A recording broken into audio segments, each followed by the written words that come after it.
الا یبلو جو ہے عربی زبان میں آتا ہے آزمانا.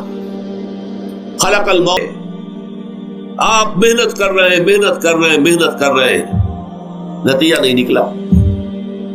ایک نتیجہ یہ نکلے ایک بچے نے بہت محنت. اب ظاہر بات ہے کہ اگر یہ کیفیت ہوگی تو غصہ اتنا نہیں ہوگا اس شخص پر کہ جس نے یہ کام کیا ہے، بلکہ ہو سکتا ہے آدمی مسکرا کے رہ جائے. جیسے کہ وہ میں واقعہ سناتا رہا ہوں اپنے دروس میں کہ ایک درویش میرے ساتھ بھی جا رہا تھا، جو رب کرے سو ہو، جو رب کرے سو ہو، جو رب کرے سو ہو. کسی شخص نے پتھر اٹھا کر دے مارا، اس کے سر پہ لگ گیا کہ اس نے پیچھے پلٹ کر دیکھا کس نے مارا. اس نے کہا مجھے کیا دیکھتے ہو، جو رب کرے سو ہو، یہ تو رب کے مارے سے. اس نے کہا مجھے تو یہ پتھر رب کے مارے ہی لگا ہے، لیکن میں دیکھ یہ رہا تھا بیچ میں کس کا منہ کالا ہو گیا. اپنے لیے کس نے ایک گناہ کما لیا، اپنے لیے کس نے ایک مصیبت جو ہے وہ مول لے لی، وہ بیچ میں تم آ گئے ہو. پتھر اللہ کی طرف سے آیا ہے، لیکن اس کا عذاب، اس کا وبال تم پر آ جائے.